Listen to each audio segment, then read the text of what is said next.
Good morning, everybody! My name is Anna, and I'm going to be talking today about the next section of the Lord's Prayer, which is forgive us our sins as we forgive those who sin against us.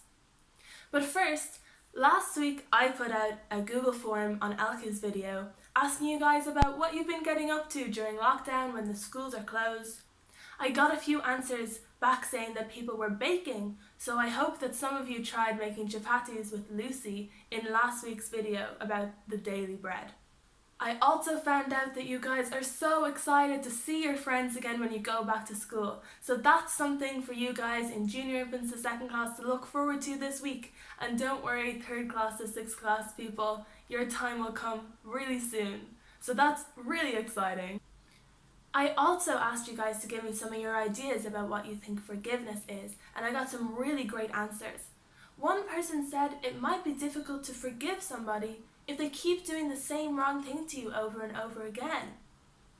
So let's explore what is forgiveness and what does it say about it in the Bible.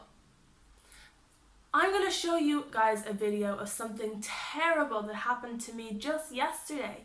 And I want you to watch really closely because at the end I'm going to ask you, what do you think I should do about it? Let's take a look. Boys and girls, something very unusual happened this morning. The Cookie Monster paid me a visit, and look what he brought me.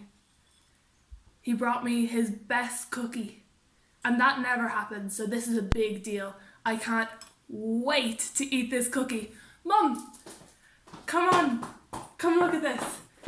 Boys and girls, you know my mum from Sunday school in church. Mum, look at this cookie. Where did that come from? It came from the Cookie Monster. He brought it to me himself this morning. The Cookie Monster Yep. gave you a biscuit. Yep. Can you imagine? Can you imagine how good this cookie is? That's not possible. The Cookie Monster never gives away biscuits. Well, here's the proof right here. I'm going to go get a glass of milk to eat this cookie with. I'll be right back.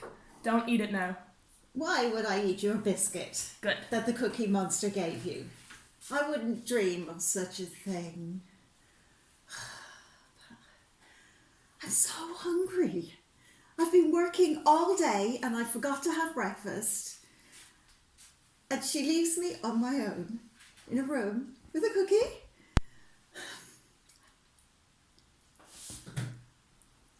Maybe she wouldn't mind if I took just a little bit. Just a little. She won't even notice, will she? It's so nice. I have to have more. She won't mind, will she? Oh, that was so good. Anna's coming back. What am I going to tell her? Oh dear. I feel pretty bad. I do. And I don't know where to get one that will replace it. Anyway, I better go. Oh, I'm so excited.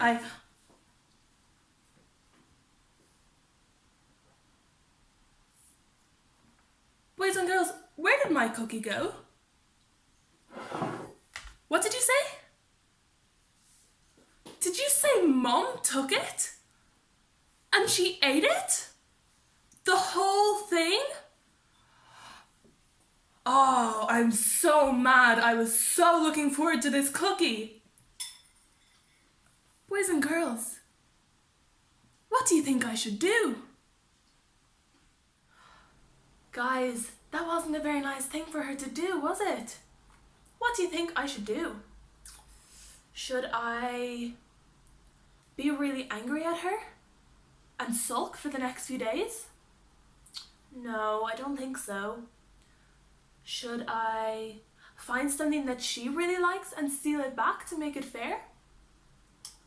No, I don't think I should do that either. What do you think I should do?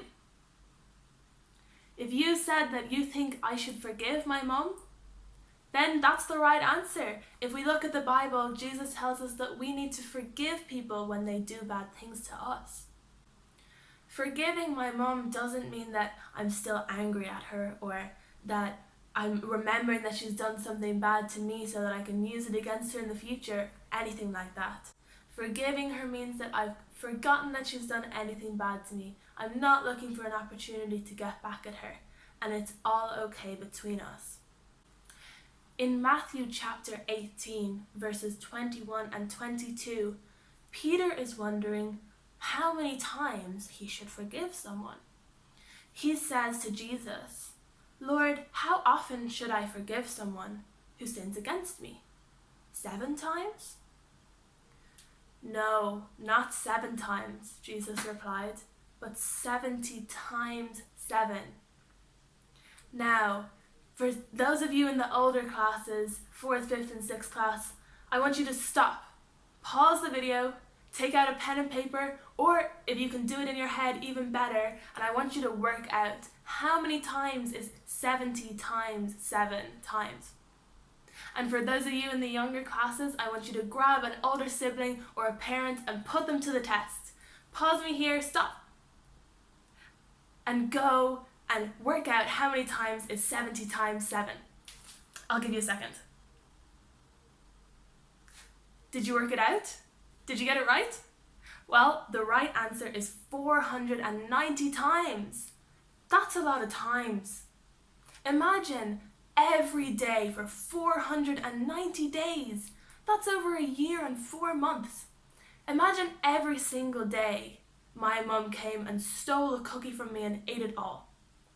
That would be really difficult for me every day to go, that's okay, I forgive her for doing that wrong thing.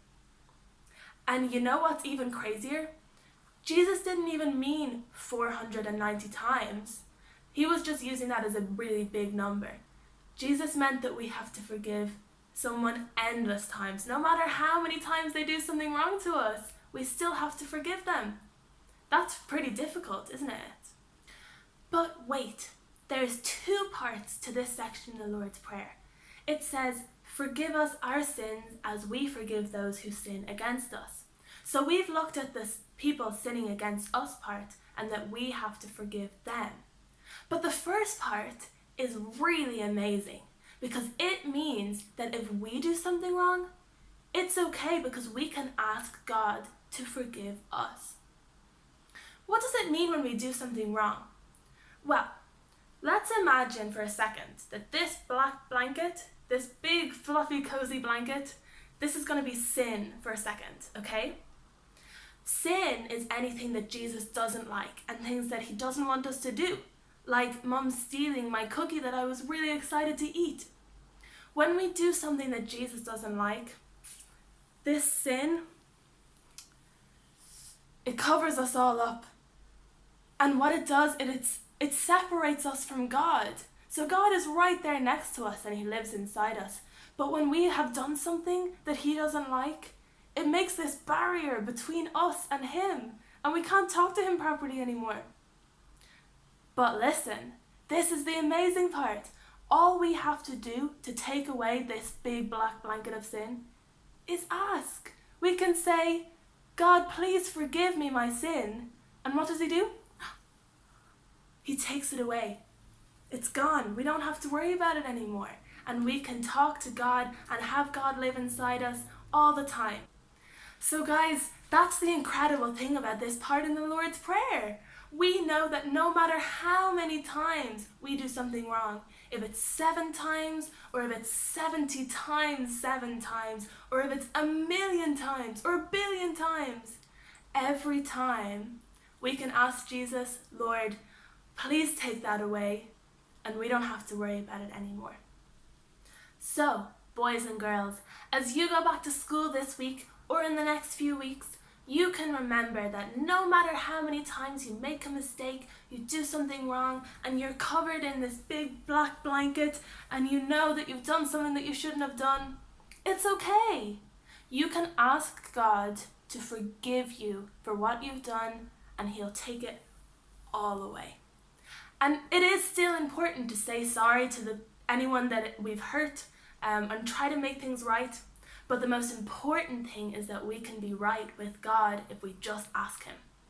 And just as God does that for us, we know that we can do it for other people. If other people do something wrong, we can say, that's okay.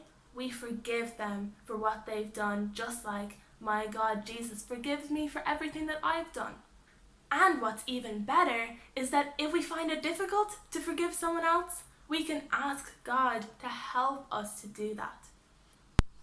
Okay guys, that's everything from me. I hope you have a great week, and make sure to come back next week for Paul's talk on temptation. Bye!